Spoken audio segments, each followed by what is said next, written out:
My name is Matthew Bugher, and I'm the head of Asia program for Article 19. We have a fantastic panel here tonight to discuss hate speech and social media in Myanmar.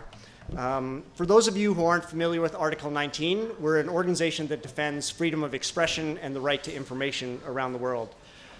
This is actually the first part of a two-day event that we're holding. There's the panel's discussion tonight, and then tomorrow we're going to be having a closed-door roundtable discussion with activists from around the region discussing different approaches to addressing hate speech, and especially online hate speech. So we have some really exciting, fantastic, hardworking activists from around the region who are doing things like developing counter-narratives to counter hate speech, or doing monitoring of online hate speech. I'm going to leave most of the time to our panelists, but I thought I'd give a quick word of why we're doing this. Probably a lot of you are aware of recent events in Myanmar around press freedom, especially Tuesday's the upholding of the conviction of the Reuters journalists in Myanmar on Tuesday by the Myanmar Supreme Court. There are some less familiar cases that have sort of been in the shadow of that case. The Myanmar military has initiated new criminal proceedings against a filmmaker, an editor for the Irrawaddy, a drama troupe. And these kinds of cases are really sort of the bread and butter of Article 19's work, defending freedom of expression. It might not be apparent to some of you exactly what the connection is, or why Article 19, an organization that defends freedom of expression, would be working on an issue like hate speech, where the type of speech itself is the problem. But I think actually these cases, these recent cases in Myanmar, are exemplary cases of why freedom of expression matters. In countries like Myanmar, where there's restrictions on freedom of expression, often the restrictions are imposed most severely on those who are moderate voices, or those who are calling for tolerance, or trying to call for accountability for government misconduct. In Myanmar, the situation, the Rohingya crisis has drawn a lot of attention and has really helped to focus some of the civil society attention and civil society work on hate speech. It's also helped draw the attention to the role of social media platforms in spreading hate speech. Facebook in particular has drawn a lot of heavy criticism. The fact-finding mission talked about Facebook as a useful instrument for those seeking to spread hate, and called Facebook's response to warnings about the spread of hate speech slow and ineffective. And to Facebook's credit, they have done a lot to address this situation in the past year. They've assembled a team to develop policies specific to Myanmar, a team of content reviewers to look at content that is problematic. They've also done consultations with civil society, and they've done a human rights impact assessment. So we think that this is progress, and these are some of the issues that the panel is going to talk about, but there's still a lot more work to be done. So I think I'm going to leave it to the experts to explain some of these issues and to highlight some of the areas where there needs to be further work. So to introduce the panel quickly, at the far end is Zar Chi Oo. She's an independent analyst that's a key member of the Harmony Working Group in Myanmar. She's done a lot of work both on freedom of expression and on combating hate speech, including working with Article 19 to deliver trainings to journalists, government officials, and civil society on what is hate speech and what can we do about it. Next to Zar Chi Oo is Myat Thu. He works for the Myanmar Tech Accountability Network. The reason he's on the panel is he has been very active through a number of different initiatives in monitoring of online hate speech. And he's going to speak very specifically to what hate speech looks like in Myanmar. What's the volume of hate speech? What's the nature of it? In the middle, we have Lwin. Mike is the managing director and co-founder of Coco Tech, which is a social enterprise that's seeking to address some of the big problems, the big challenges in Myanmar. He's done work on helping to create systems to organize medical records and legal records in Myanmar, addressing issues around maternal health. Increasingly, Mike's getting drawn into conversations about technological solutions to hate speech and challenges as well, and I think he'll speak to some of those. Our fourth panelist is stuck in traffic. It seems to always be the case at FCCT. One panelist is stuck in traffic when we get started. Wai Phyo Myint is the Regional Outreach Manager for the Myanmar Centre for Responsible Business. In that capacity, she's responsible for the organization's advocacy and government engagement. She spent a lot of time looking at the responsibilities and the challenges facing investors in Myanmar, and has specifically been engaging on some of the issues around Facebook's operations in Myanmar. And then finally is Caroline Stover. Caroline is Article 19's Asia Program Officer. She is based in Yangon and directs our work in Myanmar. One of the things that she's working on is she's leading a project, it's actually the project which this panel is part of, to combat hate speech in Myanmar, and we've done that through training, research, advocacy.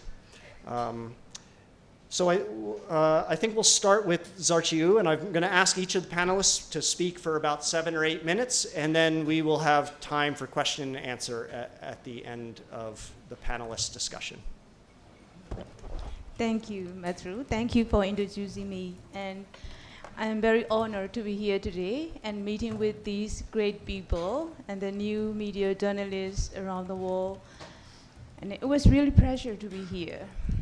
The country, the neighboring country, the country that has been supporting our country's activists and human rights activists for many, many decades. We share histories for many years, and also we share the same pattern of political transition for many years as well. So it is very honored to be here today. So first of all, the main problem in our country is we don't know what hate speech is, to be honest. We don't know how to define hate speech, how to differentiate between hate speech and dangerous speech. That's the key problem. I was repeatedly asked by many journalists what's the key problem for activists that are trying to counter hate speech, that are trying to stop the nationalist movement, the extremism, hatred among us. My one and only answer is we don't know what is hate speech. We don't know how to stop it because we don't know what it is.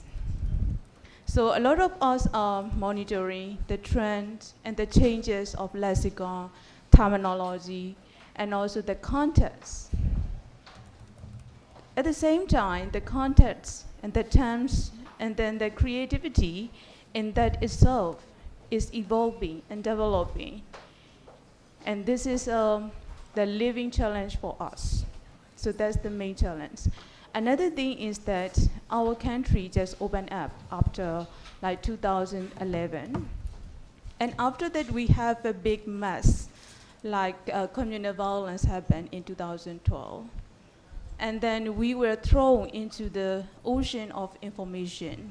We have like transitions of liberalizations of mobile markets. There are a lot of mobile operators are coming in, and the SIM cards are available for us with a very cheap price.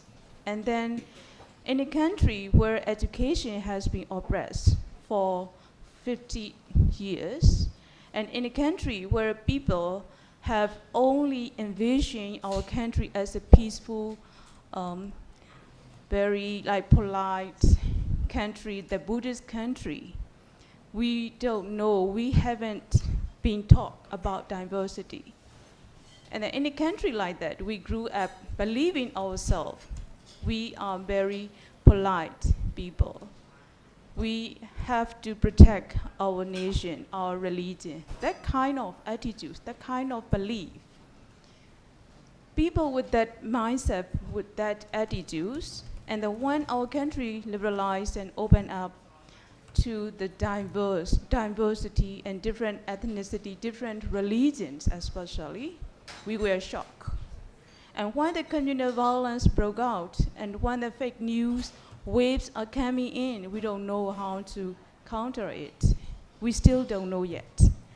But people are started awareing of like the danger of fake news and the danger of hate speech online, media literacy, so that kind of thing. So we are still learning from our mistakes, and we are still looking at the different contexts from different countries and looking for the answer. I'm always tell my friends that our country is kind of like living textbook.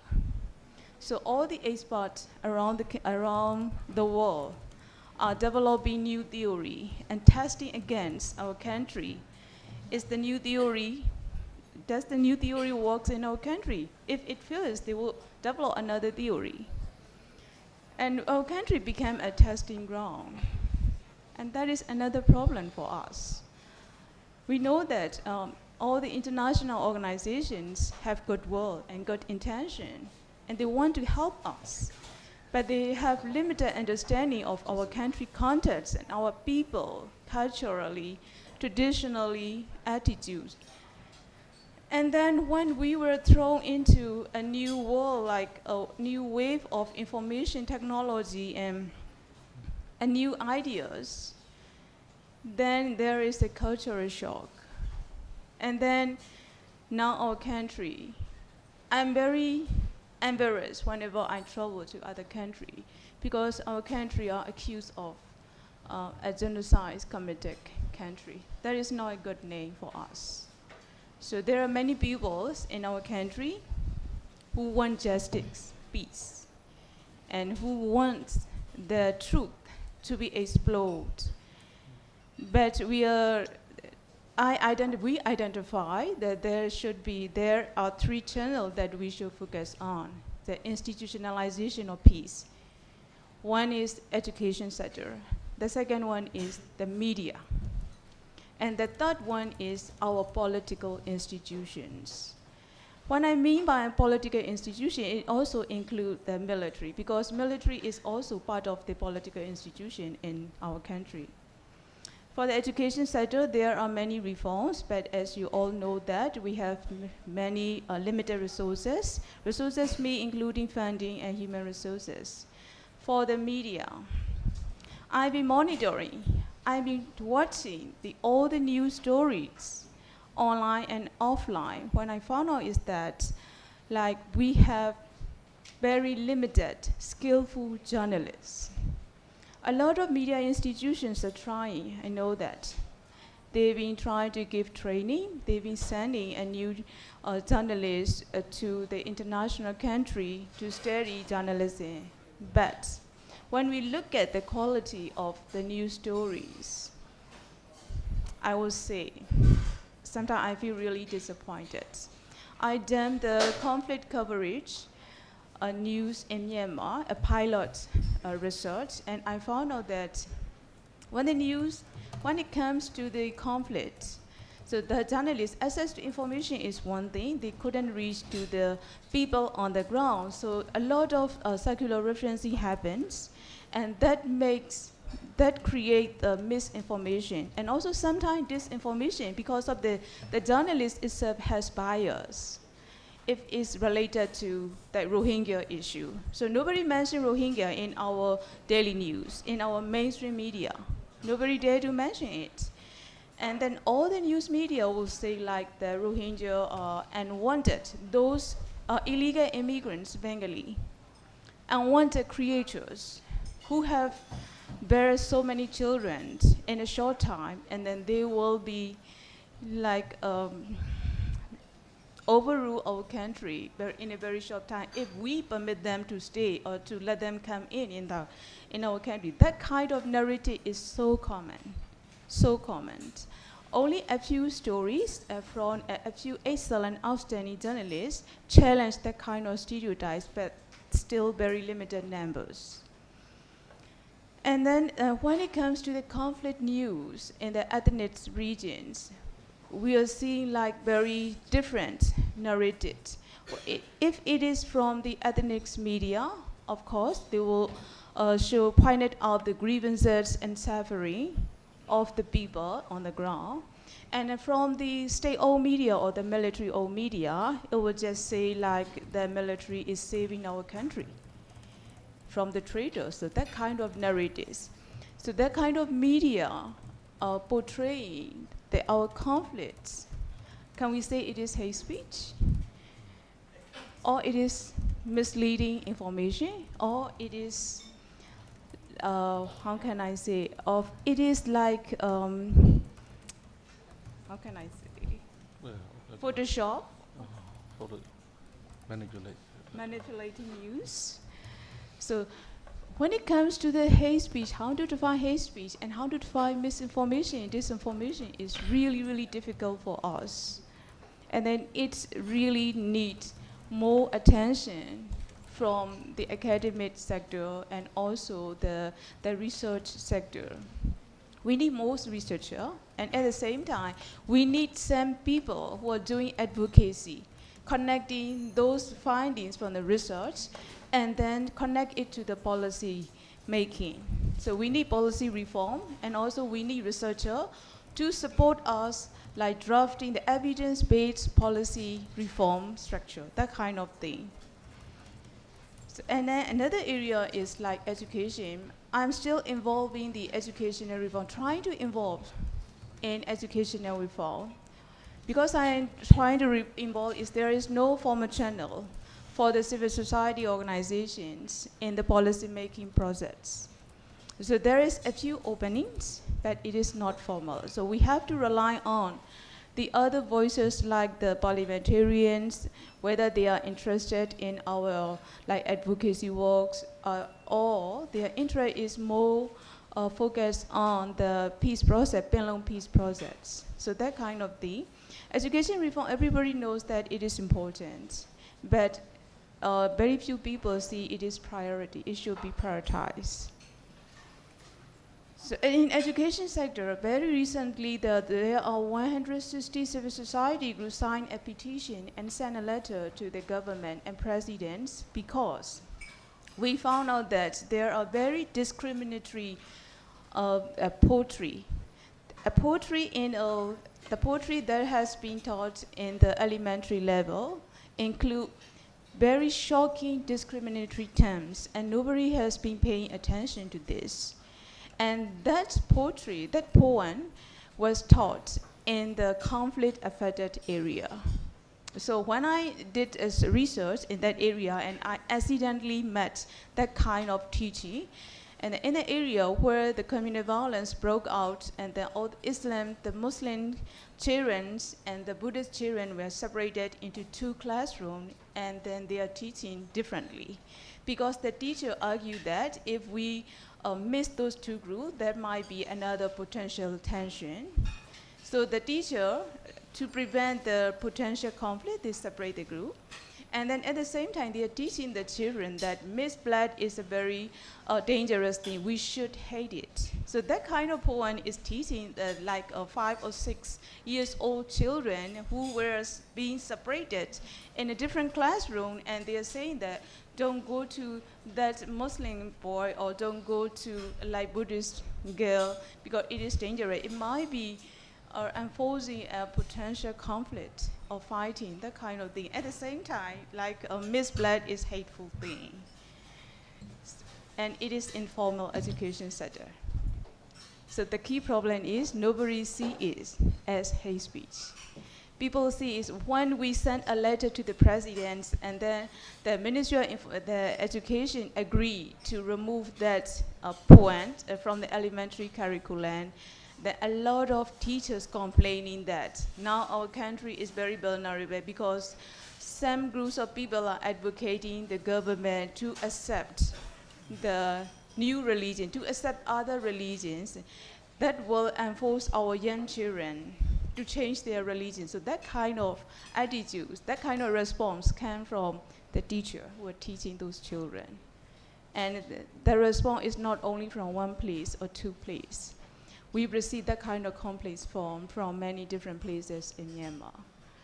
So the main problem is people don't know what is hate speech, especially in the education sector, who are taking the very, very important role, and they don't know what is hate speech. They don't know this is very dangerous for us, for our generations, who are living in a country that is being accused of committing genocide, and people are seeing that this is not genocide, this is protecting our country. So I will conclude my points, and I'm of course welcome your comments and questions after my friends talked. Thank you very much. Thank you, Zar Chi Oo. Myat Thu is going to speak in Burmese, and our friend Tansin is going to translate. Sorry about that. I'm more comfortable to speak with the Burmese. Hello, Mingla. Hi, everyone. ကျွန်တော်ကဒီ Myanmar Tech Accountability Network ဆိုတဲ့ဒီ network တစ်ခုမှာအလုပ်လုပ်ပါတယ်အဓိကတော့ဒီကျွန်တော်တို့ဒီ social media မှာဒီအနေရရှိတဲ့ဒီသတင်းစကားတွေဖြန့်ချီနေတာတွေပြီးသွားရင်ဒီသတင်းအချက်လက်အတုတွေကိုဟိုစနစ်တကျဖြန့်ချီနေတဲ့ဟာတွေကိုဒီစုံစမ်းထောက်လှမ်းတဲ့ဒီ civil society အဖွဲ့လေးတွေစုပြီးတော့လုပ်တဲ့ network တစ်ခုပါ I work in Myanmar Tech Accountability Network, which is a group of civil societies investigating and researching on dangerous information and hate speech on social media. ဆိုတော့ကျွန်တော်တို့ဒီနေ့ပြောမှာတော့ကျွန်တော်တို့ရဲ့ဒီသုတေသနတွေပေါ်အခြေခံပြီးတော့ကျွန်တော်တို့ဘယ်လို pattern တွေကိုတွေ့ရတယ်ဘယ်လို coordinated action တွေကိုတွေ့ရတယ်ဆိုတော့အခြေခံပြီးပြောပါမယ် And today I'm going to talk about the patterns that we find based on our research.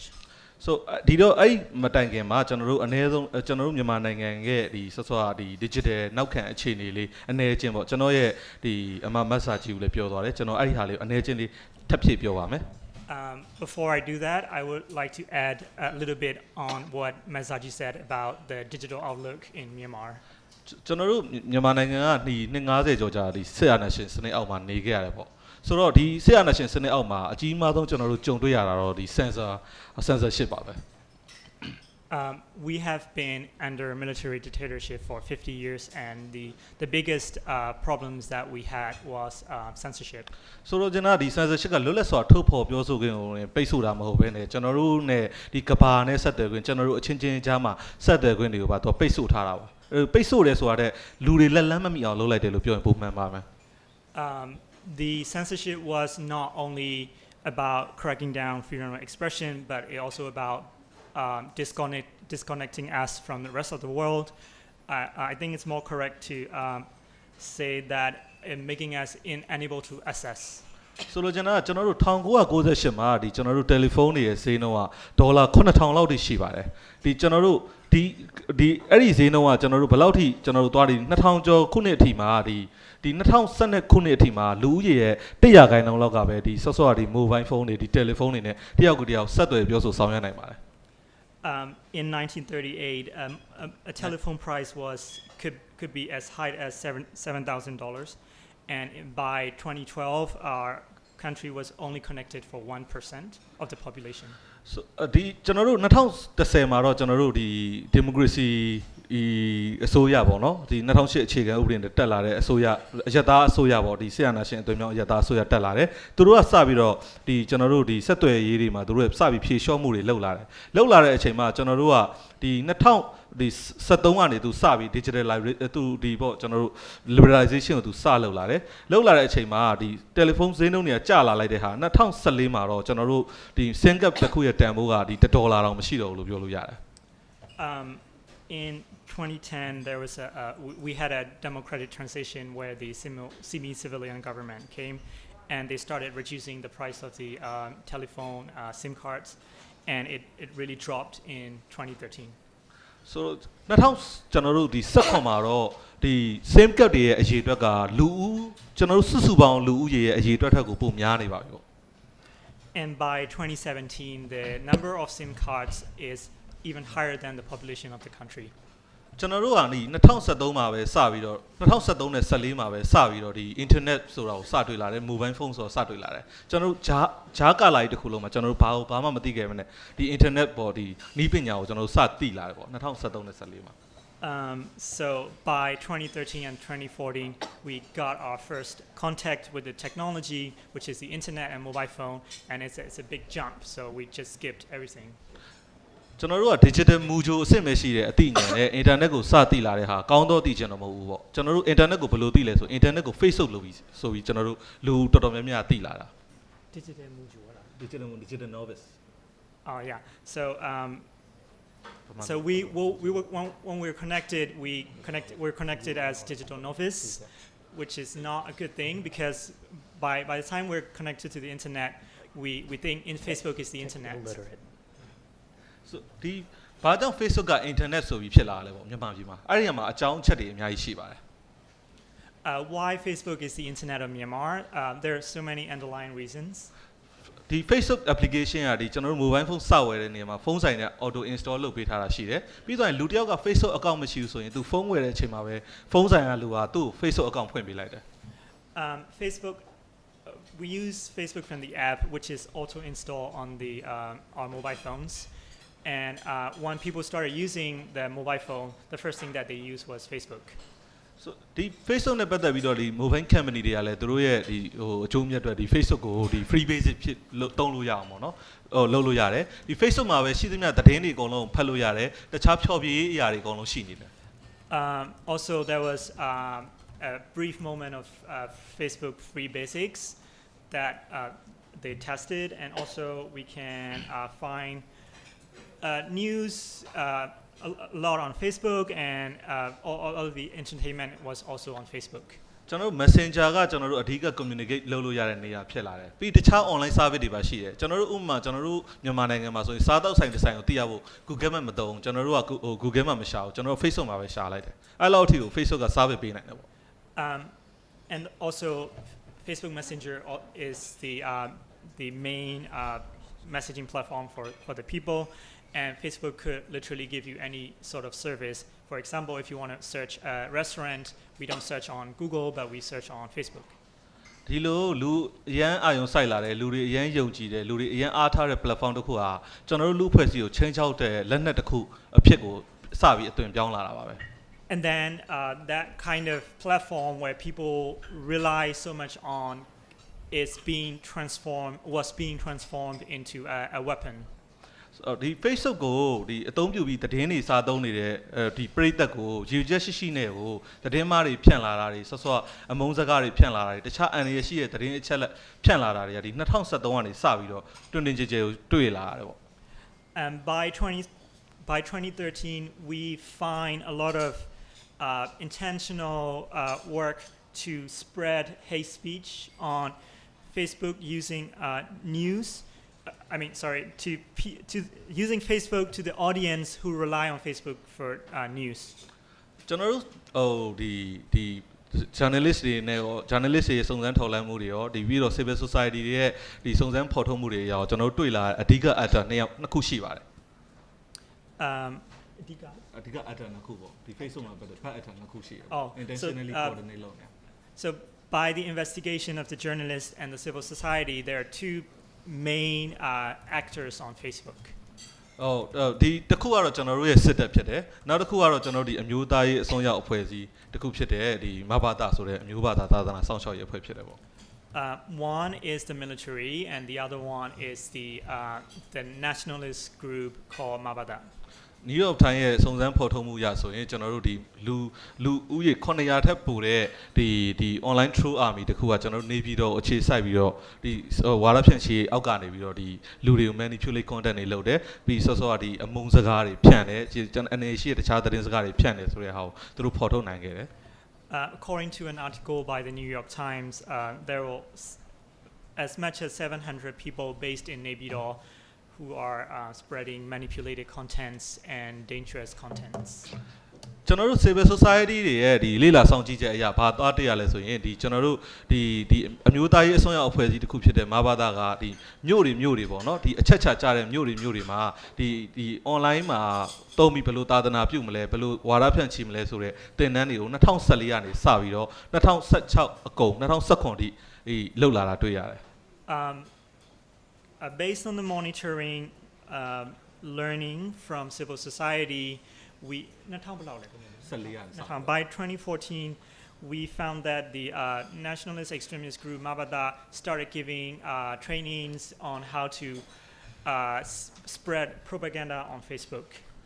ဆိုတော့ဒီအဖွဲ့အစည်းတွေဆော့ဒီလူအမြောက်မြန်မာနိုင်ငံရဲ့အခြေအနေကကျွန်တော်တို့တခြားနိုင်ငံမှာကြုံနေရတဲ့ပြဿနာလုံးမဟုတ်ဘူးကျွန်တော်တို့ကဒီ automate content တွေကိုရင်ဆိုင်နေရတာမဟုတ်ဘဲနဲ့လူအင်အားအများအပြားကိုသုံးပြီးတော့ဒီ comment တွေရေးတာတွေ post တွေအမြောက်အများတပုံစံတွေတင်တာတွေတစ်ချိန်တည်းမှာအများအပြားစီပြန့်နိုင်အောင်ဟိုစိတ်ဝင်ပြီးလုပ်တဲ့ဒီမဟာဗျူဟာမြောက်လှုပ်ရှားမှုတွေ့ရတာပေါ့ This is a very interesting because we find many characteristics of coordinated and very strategic efforts to send these kind of information. So ကျွန်တော်ဒီ comment တစ်ခုကိုဒီသူတို့ဒီသတင်းဌာနတွေအောက်မှာဒီ comment ရေးလိုက်တဲ့ account တွေရှိတယ်အဲ့ account တွေကဒီ comment ဒီတူညီတဲ့သတင်းစကားတစ်ခုတည်းကိုပဲလူတွေကယာချီထောင်ချီပြီးမှန်လာတဲ့ဟာမျိုး account တွေနဲ့ပေါ့ So for example under one news piece on Facebook in the comment sections there are like hundreds of comments from different accounts but the same message. ဒီ2016ဒီအာဆာရဲ့ပထမဆုံးအချိန်တိုက်ခိုက်မှုအပြီးမှာပဲဒီမြန်မာနိုင်ငံမှာရှိတဲ့မြန်မာဘာသာစကားနဲ့လုပ်နေတဲ့ဒီ RFA VOA နဲ့ BBC website တွေဒီ BBC သတင်းဌာနတွေကိုဆော့ account တွေနဲ့ဒီဟို coordinate campaign တစ်ခုစလုပ်တာတွေ့ရတယ်အဲ့ဒါကတော့ BBC လိမ့်နေတယ် VOA ညာနေတယ် RFA ဟိုညာနေတယ်ဆိုတော့ဒီကျွန်တော်တို့နဝတခက်ကဒီအစစ်အစိုးရခက်ကဒီတုံးတဲ့ဒီဝါဒဖြန့် slogan တစ်ခုကို account အတုတွေကစပြီးစနစ်တကျ comment ဝိုင်းပြီးအမြောက်များပေးခဲ့တာကိုတွေ့ရတယ် In 2016 when the first Oscar attack happened we found one thing which is to attack on Myanmar language news pages of RFA, VOA, BBC by doing a very coordinated comment campaign. For example, saying like BBC is lying, BBC is fake, BBC is blah blah blah, and it was all commented and given by fake accounts. ဘာလို့ဒီလိုဒီသတင်းဌာနတွေ and it's the same characteristic that was used before democratic transition by the military. ဒီဟာဒီဘာလို့ဒီသတင်းဌာန3ခုကိုဥတီချက်ထားပြီးတိုက်ခိုက်တာလဲလို့ပြန်ပြီးသွားပြီးစမ်းစစ်ကြည့်ရတဲ့အခါမှာဒီသတင်းဌာန3ခုကပဲဆော့ Rohingya ဆိုတဲ့စကားလုံးကိုသုံးတဲ့သတင်းဌာနဖြစ်နေတာကိုတွေ့ရတယ် And when we investigate why these only three news agencies, because these three news agencies are the only ones who reported on Rohingya issues using the word Rohingya. ဆိုတော့ကျွန်တော်ဒီလိုမျိုးတိုက်ခိုက်မှုတွေအပြီးမှာဒီသတင်းဌာနတွေကဒီပြိပခါဖြစ်စဉ်အကြောင်းကိုဘာမှမဖော်ပြသေးပဲနဲ့သူတို့ကလိန်နေပါတယ်ဆိုပြီးဒီလိုဟိုအကြီးကျယ်စပြီးတိုက်ခိုက်လာတာ3-4ရက်အကြာမှာတော့ဒီ2ရက်3ရက်အကြာမှာတော့ဒီတကယ် online သုံးစွဲနေတဲ့တာမန်လူတွေကပါဒီ online campaign တွေကိုပါလာတယ်ဒီသတင်းဌာနတွေက Rohingya တွေထွက်ပြေးတဲ့အကြောင်းပြောတာ Rohingya တွေအိမ်နေမီးရှို့ခံရတယ်ဆိုတဲ့အကြောင်းပြောတာလိန်နေတာဖြစ်တယ်ဆိုတဲ့ယူဆချက်ကိုလူတွေအများများလက်ခံလာတယ် So what I'm trying to say is that after 2 or 3 like after this kind of attack to these news agencies we're just reporting they're not trying to instigate more violence they're just reporting what's going on but after 2 or 3 days ordinary people started to believe in these comments and they start to get involved and actually believe that like the news that just report how Rohingyas are running away but people actually think BBC or these news agencies are lying. လူတွေအကုန်လုံးကဒီသတင်းဌာနတွေကိုစပြီးဟိုစိတ်ပါလက်ပါစန့်ကျင်လာတယ်ပေါ့လေဒီနေရာမှာကျွန်တော်တို့ဘာသွားတွေ့ရလဲဆိုတော့ဒီသုံးရတဲ့ technique ကအရင်ရိုးဟိုစမ်းပြတာမဟုတ်ရိုးရှင်းတယ်သူကများမြင်အောင်လုပ်တယ်ထက်ခါမြင်အောင်လုပ်တယ်မြင်လာတာနဲ့မြလူတွေယုံလာတယ်ဒီနီးလန်းပဲသူတို့သုံးရတယ်ပေါ့ So and we can see that people willingly join in the campaign to oppose these news media, and the strategy was quite simple. It was just about repeated exposure to the same message. So it's just talking about the same thing again and again and again, so that until the people believe it. ကျွန်တော်တို့ဒီမြန်မာပြည်က social media ပေါ့အထူးသဖြင့် Facebook သုံးစွဲတဲ့လူတွေကကျွန်တော်တို့ကဘယ်လိုနေရာတွေကသတင်းတွေဖတ်တယ်လဲဆိုသတင်းဌာနတွေမဟုတ်ဘူးကျွန်တော်တို့ကသတင်း group တွေရှိတယ်ပြီးတော့မြို့တွေတစ်မျိုးချင်းစီပေါ့ဥပမာဆိုပါစို့ရန်ကုန်မှာနေတဲ့သူမန္တလေးမှာနေတဲ့သူအဲ့လိုလူတွေကသူတို့ရဲ့မြို့တွေနဲ့ပတ်သက်ပြီးတော့ဒီလူမှုကွန်ရက်Facebook group လေးတွေဖွဲ့ထားတာရှိတယ်အဲ့လိုဟာမှာသူတို့က data သတင်းတွေဖတ်တယ်စောစောကဒီသတင်း နေကို share ကြတဲ့ group တွေထဲမှာသူတို့ကတခြားသတင်းတွေကိုဖတ်တယ်သူကသတင်းတွေကိုသတင်းဌာနအစီပဲလက်ခံတာမဟုတ်ဘဲနဲ့ဒီတာမန်လူတွေဆရာလည်းသတင်းလက်ခံတဲ့အမှုချင်းရှိတယ်ပေါ့ The way the people read news on Facebook in Myanmar is that people don't just read major news agencies. They have also a regional or local news group where, for example, if there's a Yangon news group and then they post and share news related to Yangon, and it's the news don't just come from the major news agency. It also come from random variety of sources. ဒီဆော့ဆော့ပြောတဲ့ဒီ account တွေကအဲ့လိုသတင်း share တဲ့ဒီ local group တွေထဲမှာတို့ကစိတ်ဝင်ပြီးအကြာကြီးစိတ်ဝင်နေတယ်ပြီးတော့တို့ကအချိန်ကြိုက်ပဲဒီသတင်းအမှားတွေကိုအချိန်ထဲမှာဒီ same message ကိုဒီနေရာစုံဖြန့်တဲ့ဟာမျိုးတွေလည်းကျွန်တော်တို့တွေ့ရတယ် And those fake accounts utilize these local groups, and they have been in that groups for so long, and then they slowly try to get people believe by posting these kind of news, and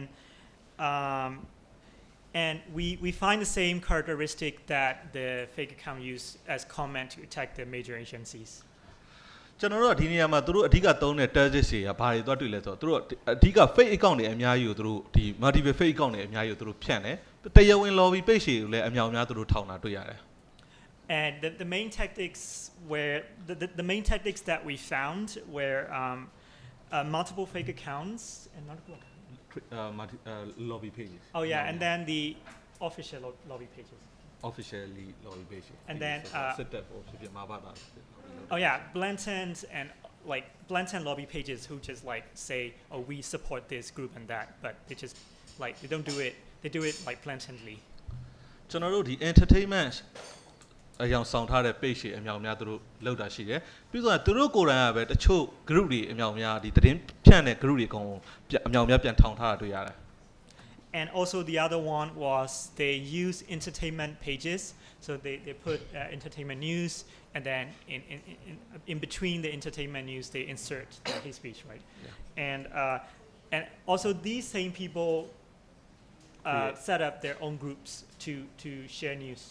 ပြီးတော့တို့က media နဲ့ဒီ influencer အယောင်ဆောင်တဲ့ page တွေလုပ်တယ်ဆိုပါတော့ဒီထင်ရှားကြော်ကြားတဲ့လူတယောက်ဒေါအောင်ဆန်းစုကြည်ပေါ့ဒေါအောင်ဆန်းစုကြည်နာမည်နဲ့ page တစ်ခုလုပ်လိုက်တယ် page တစ်ခုတောင်မဟုတ်အဲ့လိုဒေါအောင်ဆန်းစုကြည်နာမည်နဲ့ page ရှိမယ်ဆိုပါတော့ကျွန်တော်တို့ဟိုတခြားနာမည်နဲ့ page တွေထားမယ်ပြီးတော့သူကတကယ် media အစစ်အယောင်ဆောင်ထားတဲ့အဲ့ media နာမည်ကိုသုံးပြီးတော့လုပ်တဲ့ media page အတူတွေလည်းရှိတယ်11 media group ပေါ့7 day ပေါ့ဒါနဲ့တကယ်အစစ်မဟုတ်ဘူးအဲ့ logo ယူသုံးထားတယ်ပြီးတော့အဲ့ကသတင်းတွေကိုပြန်ကူးတင်တယ်ပြီးတော့မှသူတို့ဝါဒဖြန့်ချင်တဲ့ဟာတွေကိုဖြန့်ညက်ကရောထည့်တယ် Also, the other one that they use is that they impersonate the real major news agencies, and also they impersonate influential people. For example, like Facebook page of Aung San Suu Kyi, or anybody that people trust in the country, and so they're not the real agencies, but they pretend to be the real agency, use the same logo, and they reshare this news from the real agencies. And all of a sudden, when they want it, they insert these kind of fake news into their normal news update.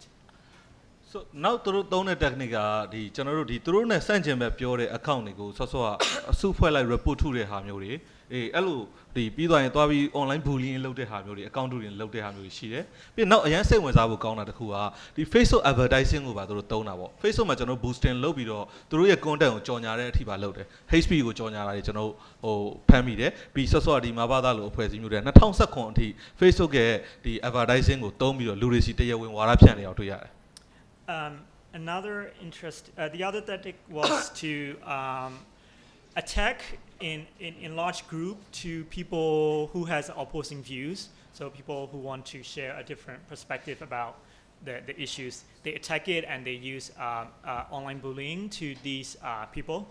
And another interesting tactic was the use of Facebook ads. So until 2017, we still see a lot of Facebook ads. We still see a lot of hate speech that will spread using Facebook advertising. ကျွန်တော်ညီကုန်းချုပ်ပါပဲ And I'm going to conclude.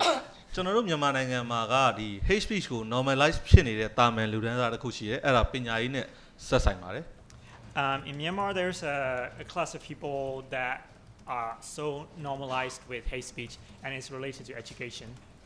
အဲ့ဒီလူတွေအကုန်လုံးကလည်းဆော့ဆော့ digital ဆိုင်ရာအသိပညာဆော့ဆော့ media literacy ပေါ့ media ဆိုင်ရာအသိပညာတွေအမှန်တန်အားနည်းနေပါတယ် And these people are very low on digital literacy and knowledge regarding digital skills.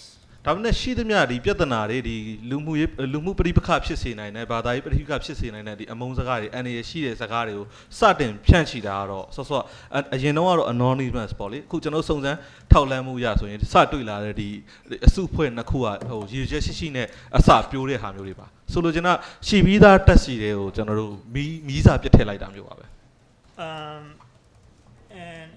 And all the things that could cause social conflicts or social problems will first spread by these people who used to be anonymous, was spread by them intentionally, but they do it by the way of actually putting fire. Putting fire into the fuel tank.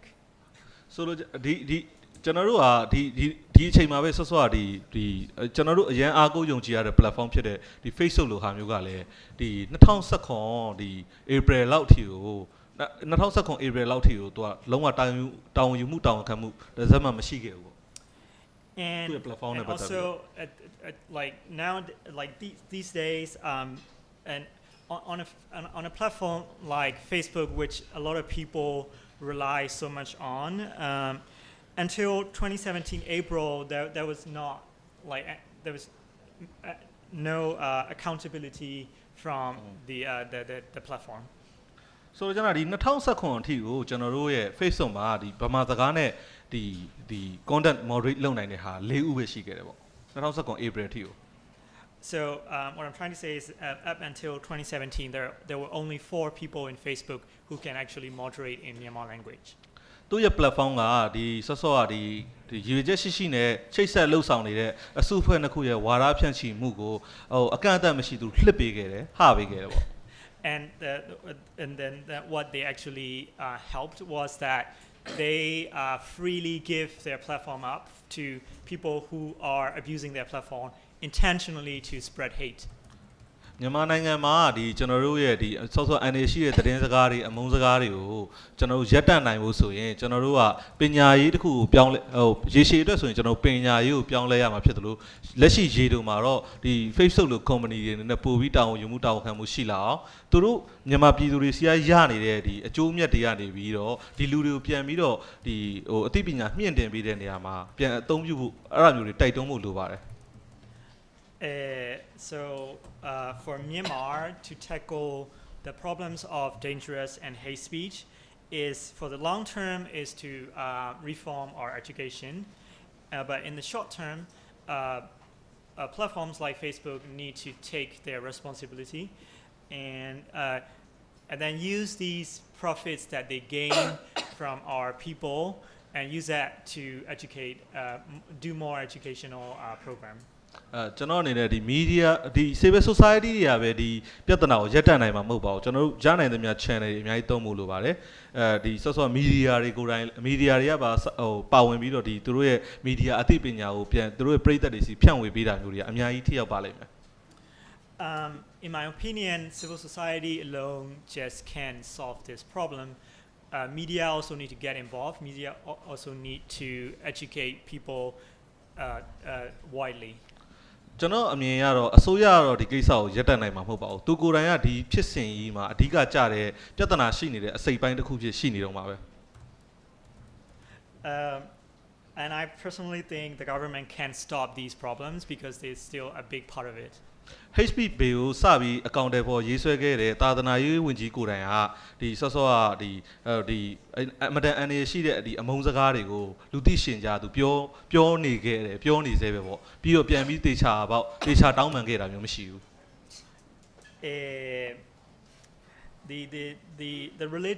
The minister of religion who actually drafted the hate speech bill was also the person who openly talked hate speech and never apologized.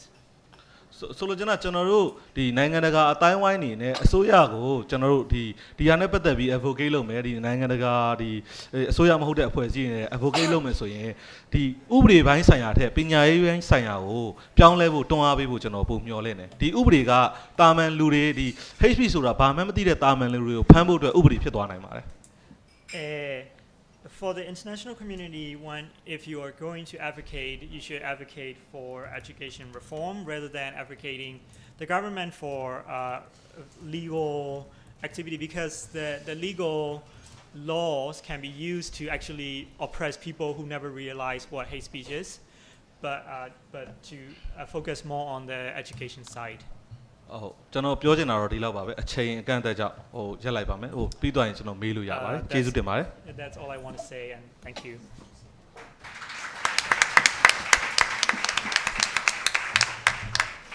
Thank you, Matthew. Mike, go ahead. Hi, I'm Mike Lwin, Managing Director of Cocotech. Just a very quick overview so you know what that is.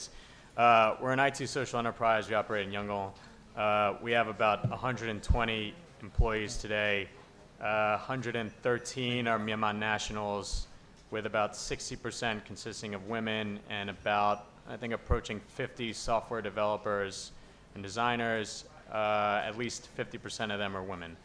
And we're working on building kind of the fundamental software systems for the country using very modern development in health, law, governance, a wide variety of areas. And as pertains to the discussion today, I mean, I think I'm going to talk from more of a tech point of view. I think one is, I think we all know this, but tech companies are not magical, right? Most of a lot of this stuff's brittle once you get under the hood, right? And so concretely, you know, we're engaged with Facebook. Facebook told me that for natural language processing, which is like detecting potential hate speech and other forms of misuse of its platforms, it has their natural language processing engineering team has no non-English language capability. It's only looking at English language. It has no localization, not for Myanmar, which is a priority, it's a priority country, right? Zuckerberg got asked about it in his congressional hearing, and nor for any other languages, right? And obviously the situation is dynamic. Maybe they've staffed up, but that's a conversation I had with them about a month ago. This is a company that has a $550 billion market capitalization, right? And they have a very small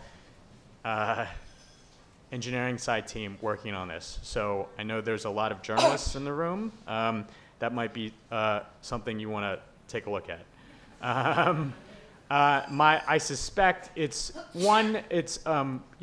these things move more slowly, and it takes, charitable view is it takes a large bureaucratic company like Facebook time to amass resources find. Sort of the less charitable view is it's not immediately profit maximizing for Facebook, so why make it a priority, right? And it's important in that sort of the extent as related to my Facebook that they're working on this for Myanmar language is a list of words consisting of potential objectionable words that could consist of hate speech or could incite violence, right? And that's nice, right? And that, but that's like the very, very elementary beginner way of looking at this problem. And again, this company has tons of resources, right? And again, it's something a journalist should poke at.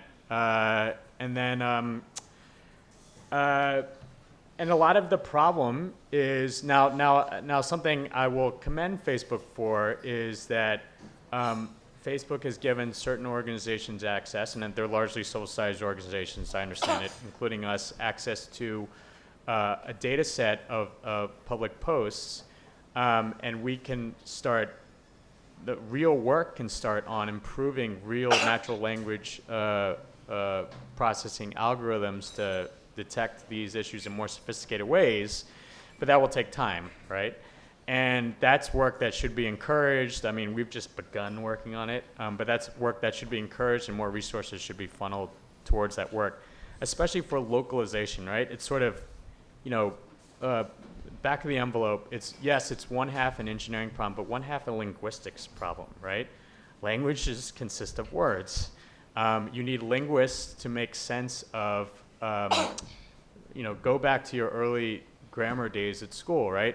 What's a noun? What's a verb, right? You have to train an algorithm to identify different parts of speech, and then those words combinations that could be objectionable.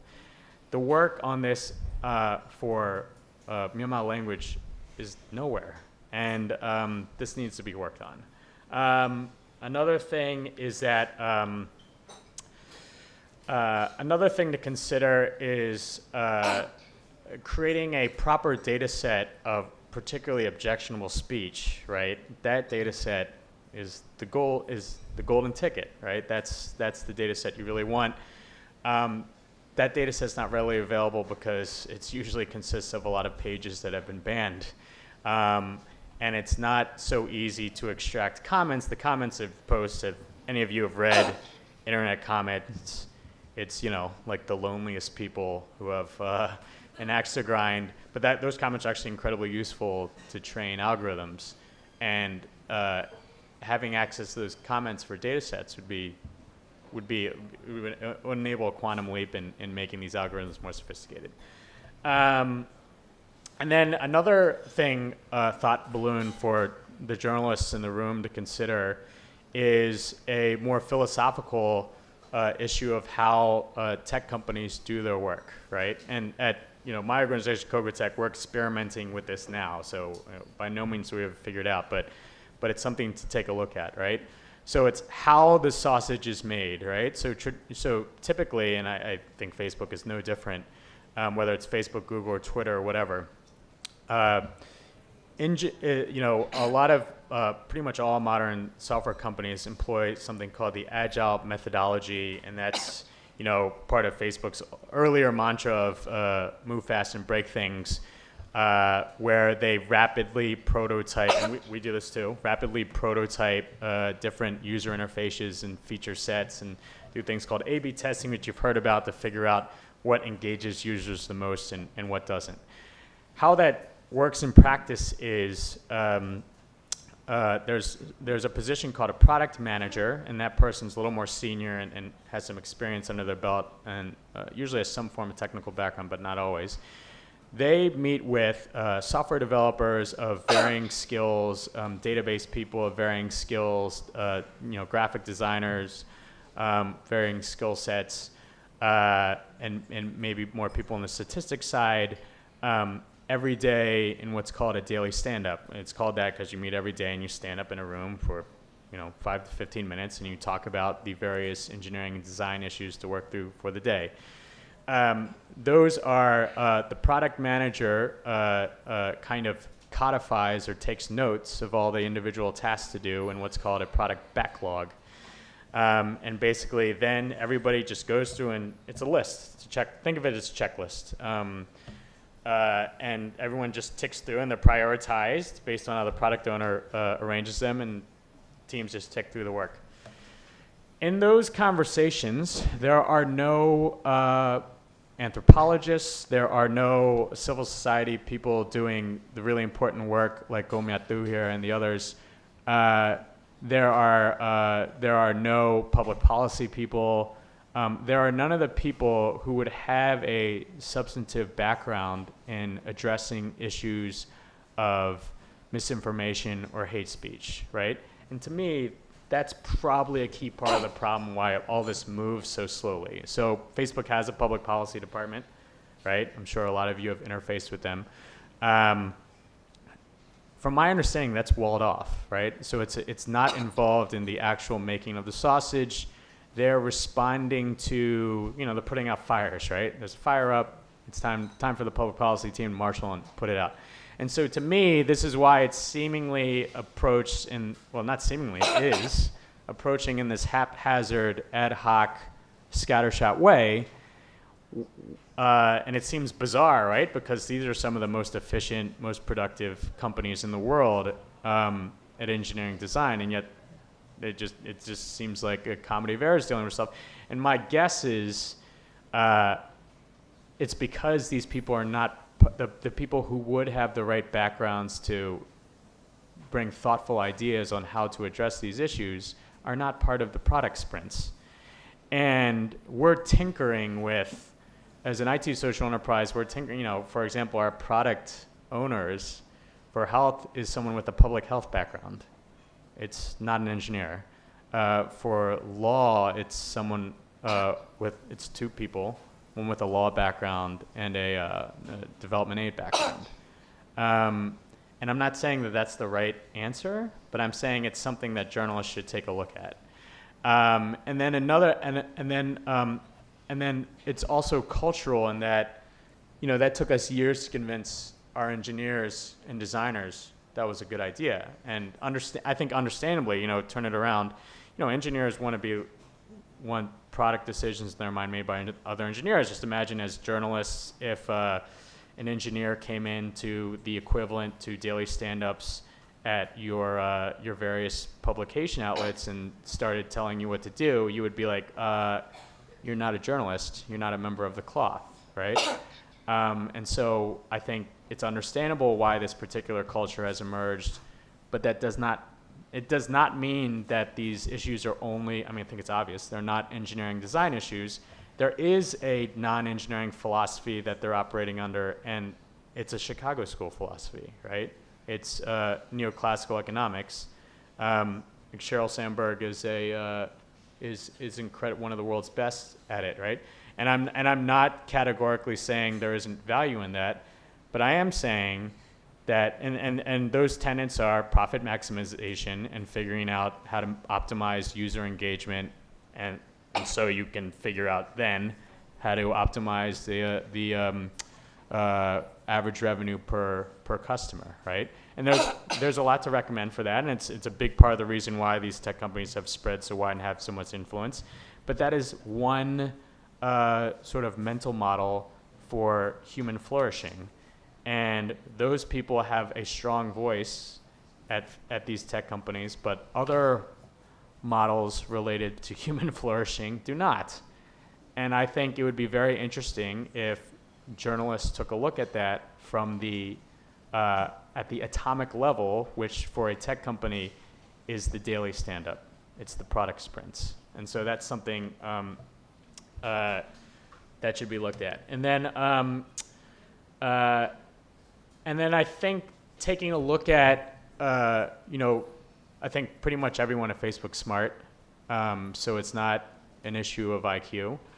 I would consider, and met with their public policy people, and there are many good people in there and who are thinking thoughtfully about this. But my takeaway, and maybe this is wrong, like maybe I have some sort of bias for sure, I think everyone does.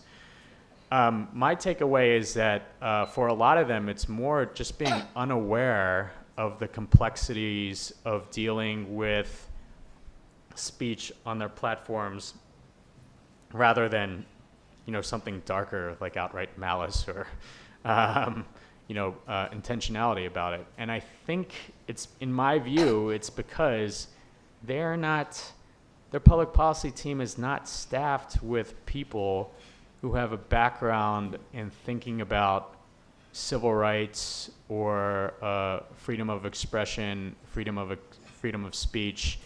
They have people who were former federal prosecutors and former, corporate lawyers and environmental lawyers. And again, I'm not, I think it's a mistake to categorically say someone is or someone is not capable based on, some past part of their life. But what I've found is there's maybe a correlation between that and the conversations I've had where they appear to be thinking intuitively through these speech issues, where there is a very robust jurisprudence, I mean, certainly in America, and then if you look at international law, and those people do not seem to be present, so far as I've encountered, on Facebook's team.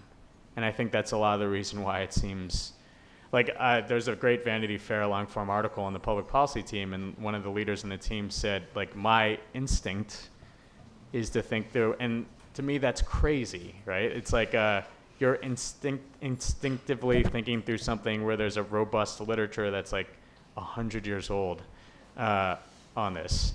And so I think that's another thing that journalists might want to take a look at. And then sort of the last, or one of the last things are that I think this is a new area of law and technology that's being born before us, and I think that's why nobody is well equipped to think about it in a profound way. So what that means is whether it's international law has traditionally dealt with sovereigns, with states, right? If you look at American jurisprudence, and most of the big, whether or not that applies, most of the big tech companies are American. And the people staffed on that company come from an American they're enculturated with American free speech values. And in traditional American free speech jurisprudence, private sector actors can regulate speech however they want. However they want on their own assets, they can regulate speech however they like. They're not beholden to anybody, by and large. And what does that mean when a private sector actor has a $550 billion market capitalization, 80% of their users are in the global south, and they have over 2 billion monthly active users, and their market capitalization is 7 to 8 times Myanmar's GDP, right? So in my view, that it takes on a quasi-sovereign property of which no area of law or regulation has addressed for speech. It doesn't exist. And so I think, and the problem is, if you talk to legal academics in the US, who are very bright people, they're so insulated that they don't know anything about technology. And then if you talk to the engineers, they don't know much about sort of the issues of jurisprudence. And I think this is a new area that needs to be explored, and I think journalists can take a leading role in identifying, because what's happening now, sovereigns, Malaysia, Singapore, New Zealand, Canada, Germany, sovereigns are now passing laws directly regulating speech. That's what's happening. That's the status quo, and that's what's continue to happen. That's a very dangerous position to be in, right? And in the absence of a rigorous intellectual debate over balancing freedom of speech and on technology platforms where the original freedom of speech philosophy was trying to talk about the guy sitting on a box in the town square, and suddenly now we can post our thoughts to everybody in the world instantly. Now that's a new paradigm, and if I think journalists don't work to address this, what's going to happen is sovereigns are going to pass pretty tough laws on censorship.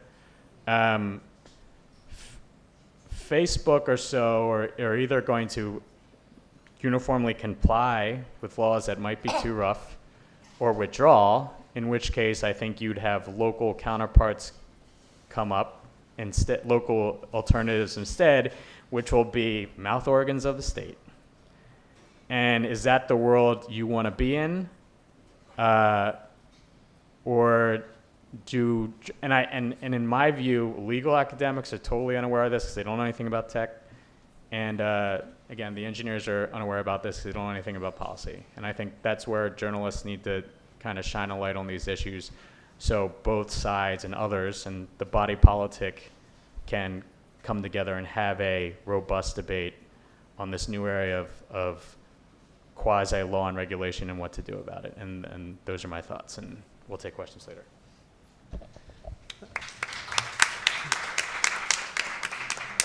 Thanks, Mike. Wai Phyo, we already apologized for you and let everybody know that you were stuck in traffic. We're glad that you joined us now, and please go ahead. Hello, everyone. My name is Wai Phyo Myint. I work for Myanmar Centre for Responsible Business. My organization's interest in this particular issue, hate speech and social media, comes from a number of angles, related to business and human rights issues. Some of my panelists, my friends, they have mentioned before, since this sector is opening up in 2015, this telecom sector reform started in 2015. So with the increasing number of the social media users, and also we have seen the hateful speech has been basically impacting on the violence and conflicts, on the ground. So we have already been looking at these issues since around 2015. We covered about this issue in our sector-wide ICT sector-wide impact assessment we did in 2015, and also we have been trying to collaborate, with different organizations and different partners. Like for example, we organized annual Myanmar Digital Rights Forums, we call it, and then we just did it like a third time for this year, earlier this year. Basically, the purpose of this forum and also basically these kinds of collaboration is to bring all these sector or all these stakeholders like rights holders, business representatives from the business, representatives from the government, regulators, civil society groups, media come together and to discuss about this very hot issue which has been impacting on the which has been we have been seeing harm on the ground. So I think like Myat Thu is pointed out quite right, because we have this issue, hate speech issue in Myanmar, civil society alone, we cannot really solve this issue. We definitely need stakeholder collaboration, to be able to find the right solutions, to be able to find the right balance, how to address all these, very evolving, human rights issues, human rights challenges, particularly in this ICT sector, because with the changes of the technology, all these human rights related challenges are also changing as well. So definitely we also need to bit balance. We definitely need from the private sector, particularly for example, when we are talking about the social media, definitely Facebook need to take step up, to take their role, to take their responsibility. I think this is we definitely need to. We had been encouraging that one as well. Another thing is I would like to touch on is the respecting the human rights framework, respecting the human rights. Basically, these from the UN guiding principles on business and human rights. Basically, asks business to respect human rights. And also we, this also encourage them, to make their policies and their practice to be in line with these international human rights principles, international human rights norms, and international human rights legal framework, and etc. So, for example, particularly in these cases with Facebook issue, we have seen one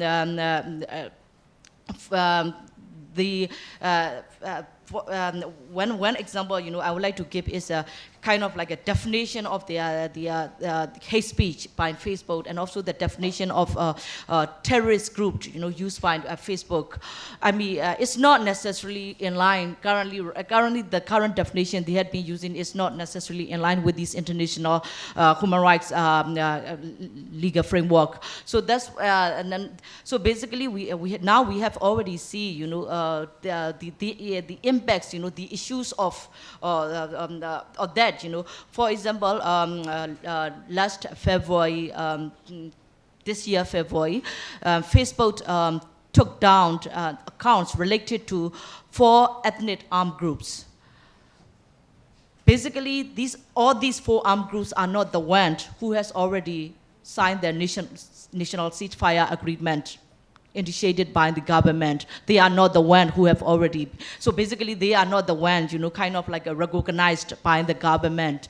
So we see that, we don't really know, how they, which kinds of policy they used in their decisions to take these accounts down and etc. But the thing is, we can guess, if they are using, if they are kind of like taking these government recognitions in their decision to take these accounts down, then that means they are taking side in the conflict in Myanmar. That's not what a company should do. We don't think this is the healthy way as a company, as a responsible company should do. So that's why I think they need to be really careful about it, in about defining these very big terms and etc. So one positive thing is last year, right after this UN fact-finding missions reports is out, and Facebook commissioned BSR to conduct human rights impact assessment. Then they published the report. So we welcome that initiative, basically. But it is now almost not 1 year yet, but it has been since last September 2018. So we would like to see, basically the BSR report, they put it out, all these very extensive recommendations for Facebook to take responsibility. So we really want to see, we really encourage, Facebook to basically follow up these recommendations. And also we want to see, like a kind of midterm, progress, what they have done since the report has been out, what are the progress they have already made, what are the changes they have already trying to improve the situation and etc. So we really encourage Facebook, to do that as well. So that was when another point I want to make about is the private sector active participation in legal reform processes in Myanmar. We have been, basically, right now, there are a number of ICT related laws, government has been drafting and government has been thinking about it to adopt and etc. So we really want, private sector like Facebook, to play an active role, in advocating to have laws, put in place which are respecting, which recognize, internationally, recognize human rights principles and etc. So we really want, the Facebook and also, of course, all other private sector to be on board with us as well, because if the laws, bad law is adopted, these require these companies to comply. That will eventually make negative impact on all these rights issues. That has been the case, when it comes to the laws, which has been impacting on the free speech currently in Myanmar. So that's why we really want the private sector to take part and then to play an active role in advocating for these rights respecting legal frameworks to put in place, because that is quite important, not just to have a modern legal framework in Myanmar, and also to have a kind of, righter, social issues, to address other social issues as well, to have to be more inclusive and, to promote a shared space and, etc. So the other, kind of the last point, I would like to make it, basically, I really want to, I totally agree, most of the panelists have already mentioned about it. Addressing hate speech in Myanmar and also in other countries, I don't think the most effective way is regulating.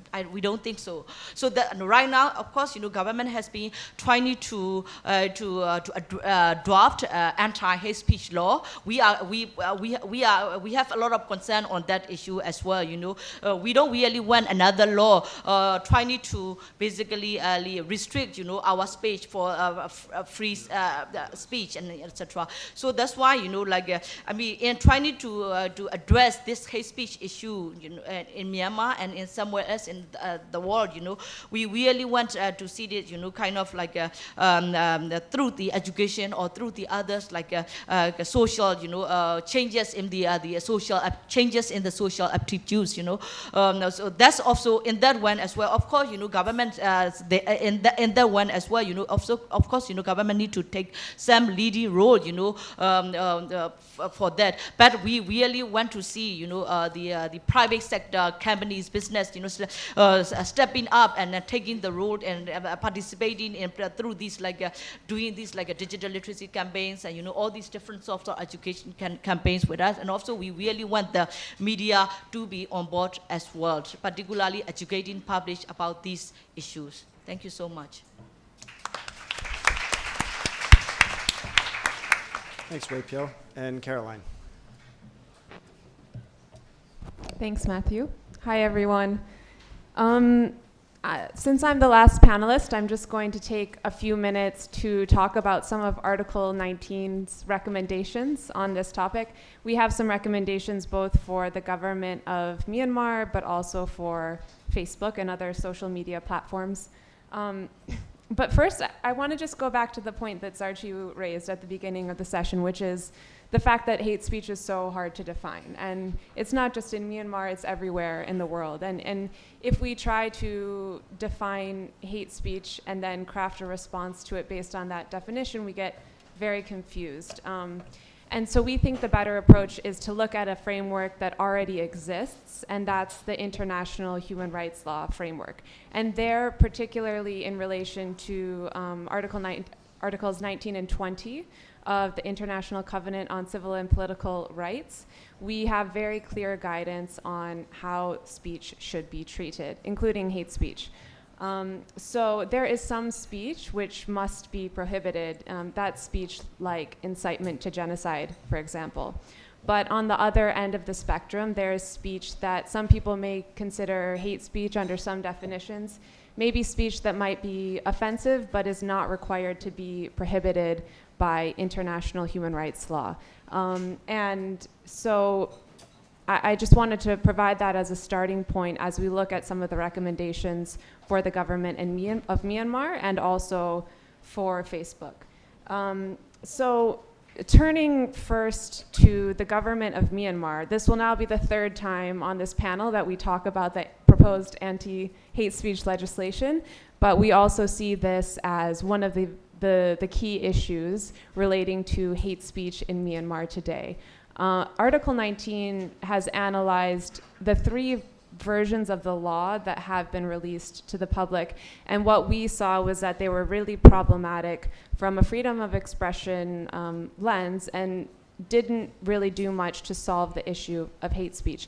And we say that these versions were problematic because they include criminal provisions in relation to certain forms of speech. And when we think about the government's response to online speech, what we tend to think about is actually prosecution of government critics when they post comments online, particularly under Section 6060 of the Telecommunications Act.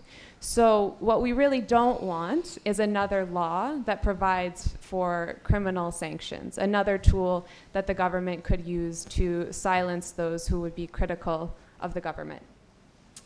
Instead, I would echo a lot of the recommendations that have already been made on this panel. Things like education, the government refraining from itself promoting hateful rhetoric, interfaith dialogue. I know many of you on this panel have been working on some of those issues, and those positive policy measures are really the kinds of work that are going to change hate speech in Myanmar, not further criminalizing speech.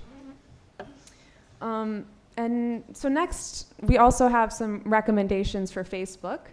And again, we think that the international human rights law framework is a really useful tool for thinking about how Facebook should craft its community standards, which are basically the rules that we're all using when we sign up to the platform. And those are the rules that Facebook uses to take down content.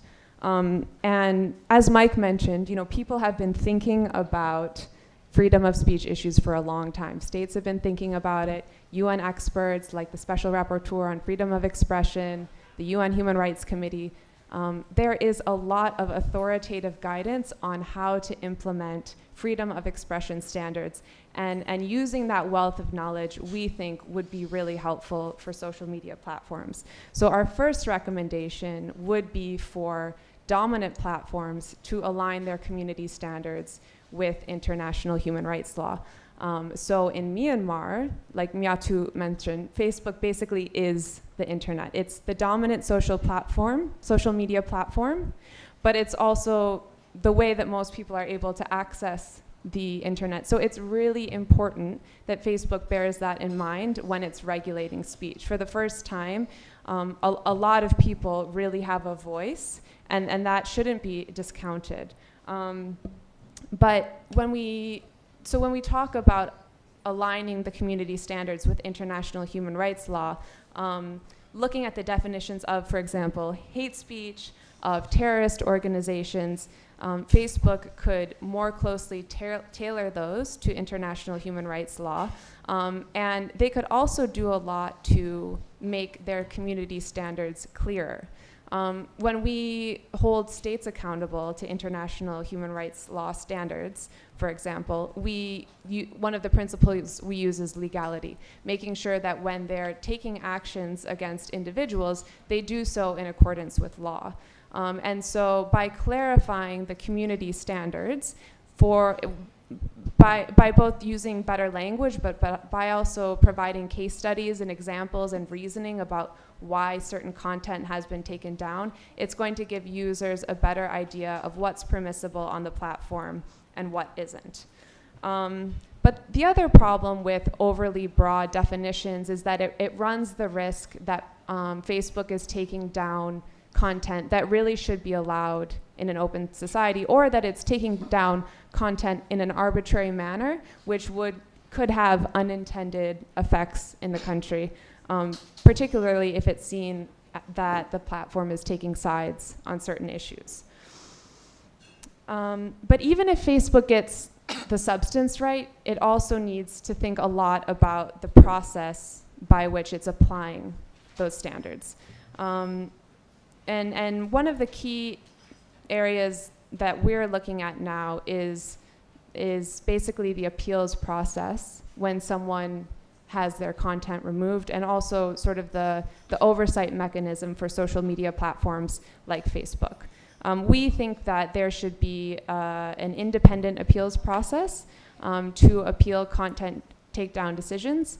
And it seems like Facebook is also heading in that direction. Some of you may have seen that they recently announced that they're planning to create an independent oversight board, which would deal with content moderation decisions.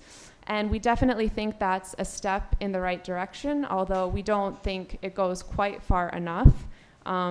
We think that, in an ideal world, you would have a multi-stakeholder body with many different platforms signing up to, common standards that are linked to international human rights law, and that would have the ability to look at policy decisions, but also to decide individual cases with a binding effect.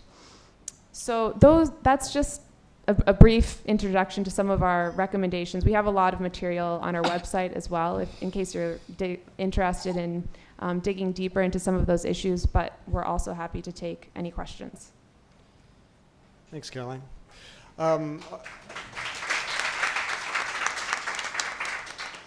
Our panel has done a really excellent job of highlighting some challenges, some potential solutions. We collectively haven't done a great job at leaving time for questions, so we're going to try to do maybe 15 minutes of question and answer, maybe get 3 or 4 questions in. I want everybody's help. Question askers, please be very precise and to the point, and panelists, when answering the question, please do the same. So please, any questions? Step to the microphone if you do have a question, and we can just form a line. Yep. Hello, my name is Jeffrey Goddard. I worked in Myanmar for some years as a journalist with Wai Phyo Myint. Hi, Wai Phyo. I have a question for Zar Chi Oo. You've all talked about the importance of education. I think one of the tragedies of Myanmar is the fact that when you talk about education, you're not talking about the Sangha. Waratu was sentenced to 25 years jail in 2003 for fomenting religious violence. He was let out in 2012, coincidentally just before the communal violence occurred in Rakhine. Why is the government not arresting more monks in Myanmar for fomenting religious hatred? Why? It's because of the power of the Sangha. Wow. This is getting very, very political. Well, it's... Yeah, everyone's talking about, including us. We never, ever, all of the participants and all of the participants from Myanmar here, we never, ever think Wiratu as a monk. He is not a monk. Anymore. Why is he still a monk? Why isn't he being defrocked? Is Why the is state he- Sangha authority completely impotent that it cannot defrock him? Yes, that's the question we've been asking for those years. And that's the question we have never received answer. So, and another thing that you mentioned about the Sangha education sector. So that is something we cannot reach either. So I'm trying to reach to the Sangha education, the university, and then the institute, which has a separate curriculum. And then mostly they are under the religious teaching, but on the other hand, they are also promoting, protecting their religion as a kind of responsibility of Sangha to protect their Protect from religion. what? Yeah, that's the answer. That's the questions that we don't have answered. So a lot of things in our country, a lot of those related religious related hatred with politically driven are, that's why the Myat Thu is talking about there's a 2 main institution intentionally, strategically spreading hatred and putting the flame into the fuel tank. The fuel tank is equal to the normal people who are very low education. And then we are giving privileges to those 2 institutions which has huge influence over those laymen, those normal people. And then we were taught not to touch religious monk. But thank you very much for the questions. And then that's the question that we don't have answer. So Thank I'm you, sorry and good about luck to all of you with your campaigns. Yeah.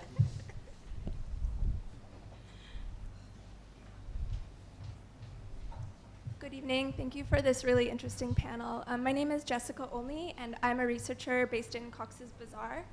And I'm working closely with refugees there. And there's a growing group of people who are aware of Facebook's role in failing to mitigate hate speech that led to their expulsion. And also groups of legislators and other folks in the states who are sort of looking into the potential for a legal process of accountability against Facebook. So I was just wanting any thoughts from you. I'm helping with a little bit of research to look into that as a possibility. One idea that's been floated is having a group of Rohingya plaintiffs, perhaps people with relatives in the US who have been resettled to the States who could serve as plaintiffs on behalf of families that were affected by the violence. So what we hear from lawyers on the state side is that while there might not be jurisprudence, there is perhaps a legal case. So just wondering anyone's thoughts on that, whether in the US or elsewhere where this kind of thing could take place. Can you clarify your questions again? Because I don't know, we really catch the point. Yeah. Yeah, so there's a group of both Rohingya refugees and also legal teams who are looking into the possibility of legal accountability and a class action lawsuit against Facebook, comprised of Rohingya plaintiffs, represented by perhaps a US-based legal team. So I was just curious if any of you knew if anyone was working on that angle or the potential for that type of accountability. We are So not. Mike, Caroline, and I all happen to be American lawyers. Mike, I want to give you an opportunity if you have a thought. Otherwise, I could share a thought. And You go. I mean, in terms of current claims of action, I think you're better Yeah. situated. I've been involved in some efforts to hold perpetrators of human rights violations accountable, and then also companies, American companies, liable for human rights violations that happened abroad. A lot of that has been done under the Alien Tort Statute. That law has recently been gutted pretty seriously by court rulings in the United States, so it would be difficult. I think that it's certainly a conversation that people should be having, and that American lawyers that are involved in this type of litigation should be discussing. I'd be happy to talk to you, not because I have many answers, but because I can connect you to people that are actively working on these types of issues. Caroline or any of the local actors? Actually, this is the idea that I always had in my mind, because during the 2012 conflict, I grew up in Rakhine. I have friends in both communities. My friends are really affected. So some friends became perpetrator, and some friends are beaten, and some friends are still living in IDP camps. Those people are not only the Rohingya, but also the Khmer Muslims people, but still living in the IDP camp in Chao Phu. And then the international rarely notice the IDP from Chao Phu because they are not Rohingya. And then in that conflict, I found out that that conflict was not between the military and then the local Muslim groups. They are civilians attacking civilians. The mob is attacking a group of people. And then I even interviewed my friends, and I even wrote an article about that. So I also really want justice for them. But I don't know how to do it. But thank you very much for raising the questions. Thanks for your question. Thank you. Maybe two more. We have two more people standing. Maybe we can do these two questions.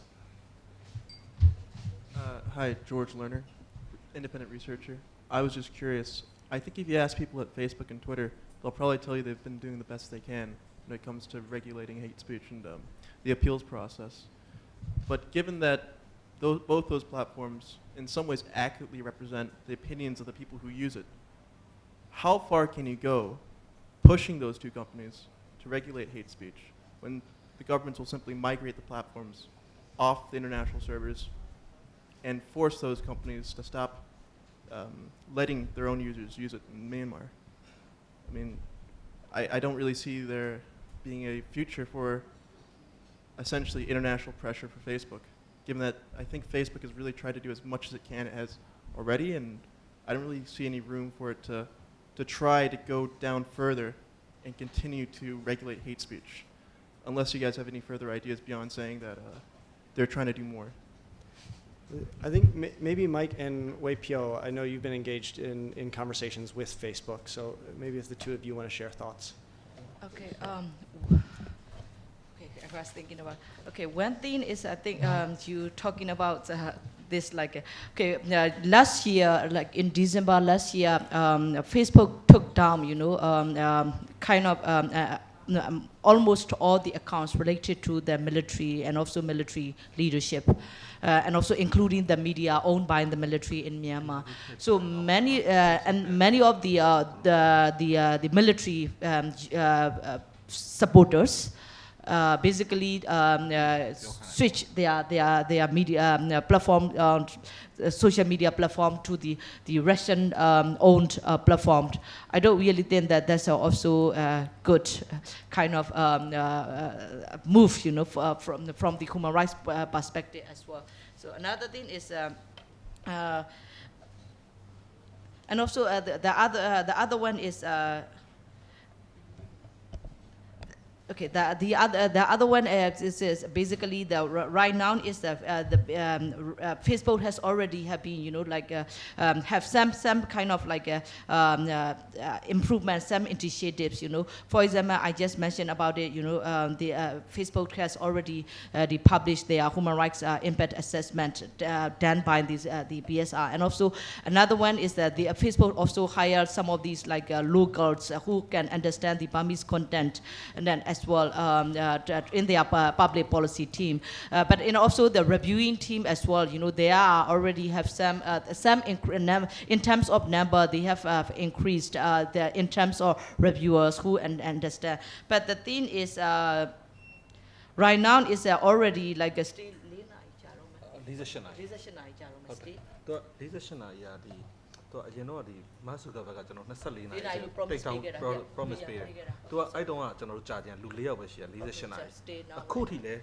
Okay. Yeah, he was actively monitoring, so that's why he just mentioned about it.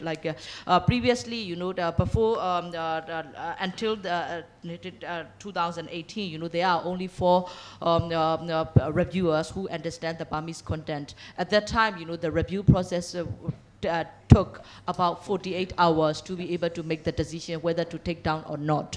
But right now, the number is already increased up to 100 persons.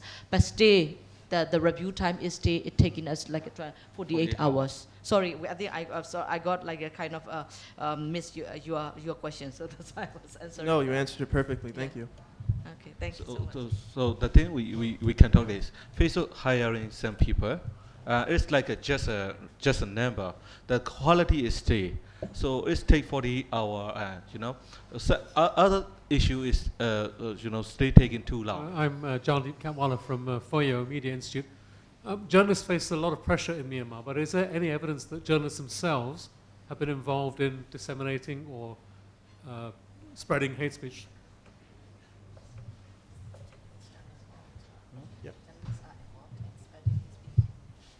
Hi. So I was just listening to the panel, and thank you so much. It's really amazing to listen to all of you brilliantly articulate from your areas of expertise. But I started to notice there's a pattern or an approach to things which it made me think conflict is very focused and single-minded. And that makes sense because as activists, academics, and civil society members, we are working against the system. We're trying to dismantle a system that's oppressive. But what we're doing is that we're creating more visibility for ourselves. So what happens is that we're busy firefighting an institution, and that institution or that system is spending time watching us and supervising us or monitoring us. And what happens is that what happens on the periphery is often ignored and sidelined. And we start having these silos and bubbles of professionalism, industrialism, where pedigree of knowledge is emphasized over anything else. Who's an expert in engineering? Who's an expert in legal affairs? Blah, blah, blah. Bring them together and talk about things. But the same thing just repeats itself. So I am wondering if we should focus less on the firefighting and more on creative solutions. So on the periphery, for example, if we say that the youth are the future, then we have to ask ourselves, where are the youth concentrated on social media platforms? Is it really Facebook? Is Facebook the leader of speech regulation and social media influence in the future? Not necessarily. Most of them are on Instagram and YouTube nowadays. And one example I can give from my country, Malaysia, is my NGO collaborated with a local social media influencer, and we did a rap music video about racism and questionable or objectionable speech, and it hit 60,000 views in 1 month. So it reached a wider audience than civil society work could ever do. And maybe that's where the conversation should take place, on the periphery, rather than amongst ourselves, academics and activists, right? So yeah, that's a question that I'm posing to the panel. Perhaps maybe we should do less firefighting and focus on creative solutions that involve the youth as well. Thank you. Great. So I think, panel, if you wanted to address those questions and maybe give any final thoughts you have, but in 1 minute or less each, that'd be great. Okay. For the media, I want to respond to that. So the question is whether the journalists intentionally spreading hate speech. I have proved that. But it also depends on how you define hate speech. During my media monitoring about conflict-related issues, I find it the one local print newspaper, translated an article about Rohingya victims giving birth every day. At least 60 children were born in Bangladesh every day by the victims, the rape victims. The original article was published in Dhaka Tribune. It was translated into Burmese by local newspaper. And it was portrayed that it says every day, like at least 60 children were born in Bangladesh by those Bengali. So you can imagine how fast their breeding rate is. And the next day, another newspaper interviewed the local member of parliamentarians, the Rakhine women. They interviewed that, how do you think of that? So she responded, oh, the government should consider it carefully, and then we must enforce our one-child policy if we are to accept those people in our country back. I have proved that. But do you think it hate speech? Or do you think it is under the freedom of expression, our human rights? They didn't intentionally say, they just translated the English version article into Burmese and they just omit some phrases. And the follow-up interview to a very nationalist parliamentarian is print paper. That's my point. Myat Thu, do you have anything to add to either of those questions?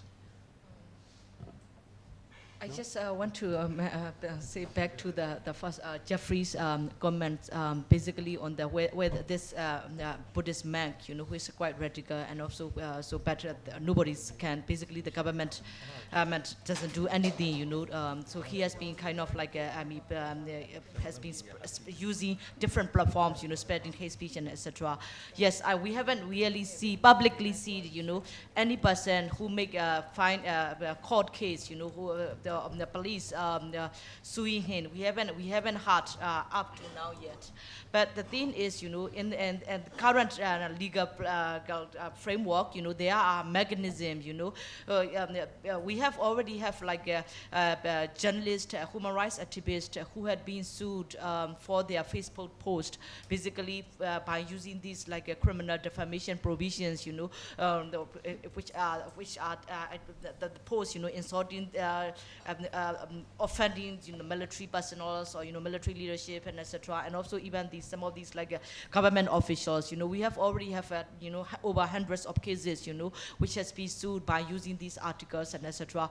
But we haven't really seen much, this kinds of cases, court cases. We haven't really seen it applying to the person, who has been intentionally spreading hate speech, creating hatred among these different ethnic groups and etc. Because current legal platform also have some difficulties to do that. For example, to be able to sue a person for defaming someone, you have to have a prior approval. According to the current telecommunications law, you have to get a prior approval from that relevant ministry. So basically, ministry have to agree to make these cases reach to the court. So that's why, like even that's why we haven't really see any persons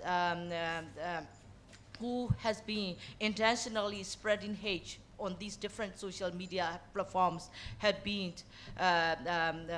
put onto jail or had been be sued and etc. So I mean there are so definitely this also includes applies to these the religious leaders as well. So it's not not just people don't dare to sue, and also according to the current legal system, it's also quite difficult to sue these kinds of persons as well. So this is also another challenge I just want to point it out about. That's why in addressing this hate speech issue in Myanmar, we definitely need a strong political will from the very senior level government leadership, including Aung San Suu Kyi herself.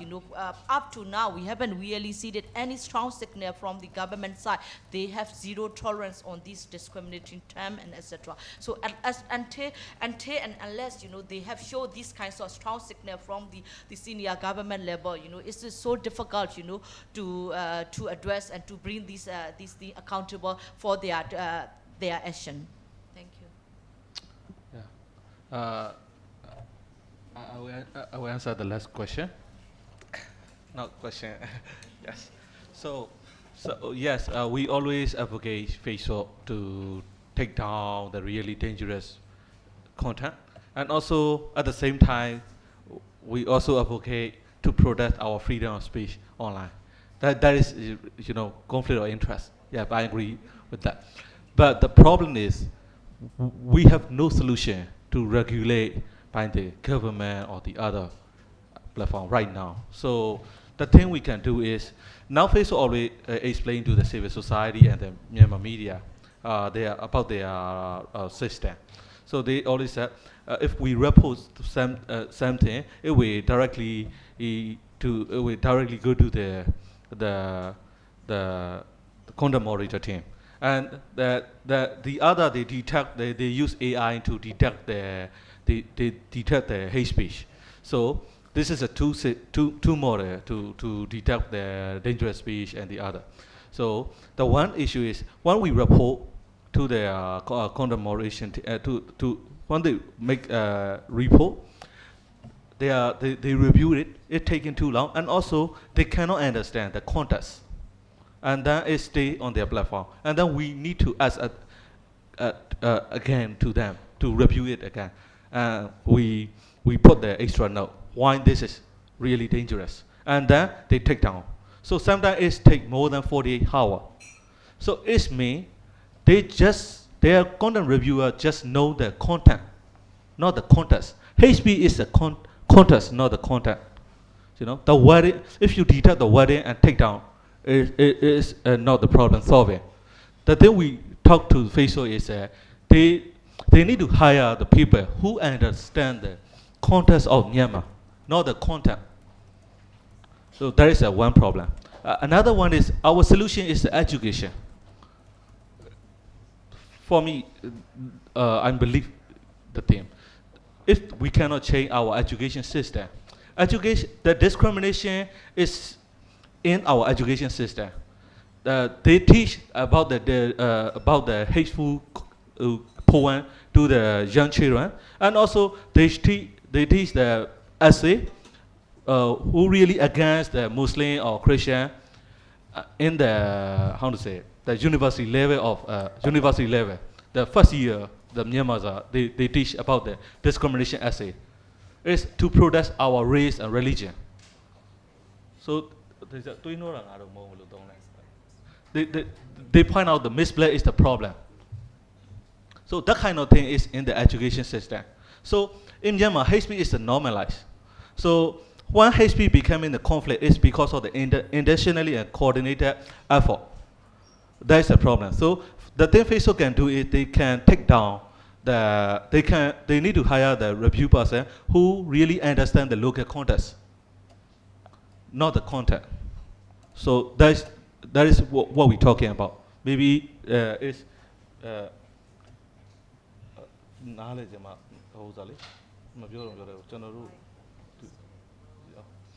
maybe, yeah. Understands the local context. Yeah. Situation. Yes. Just someone who understands Myanmar culture, its context, its issues deeply. Those are the people whom the reviewers should be. Well, it's terrible. Yeah. Those are who the reviewers should be. Okay, maybe I'll call it a night there. I want to end with some thanks. First, thank you to all of you for showing up. Your interest in this topic is encouraging to us and to our partners. Second, thank you to the Canadian government, which paid for this and paid to bring in activists from around the region so we can have a really important conversation tomorrow. And then finally, and most importantly, thank you to our panelists. I've been working on human rights issues in Myanmar for a decade, and it often feels like I'm banging my head against the wall. And on this issue in particular, I sometimes feel helpless. And I think what I've learned is probably the best thing that I can do or Article 19 can do is lend some amount of support or at least give some visibility to really brave activists like Zar Chi Oo, Myat Thu, Wai Phyo, and to support them in some way. So I just want to say thank you to all of you. Your work is really important and inspiring.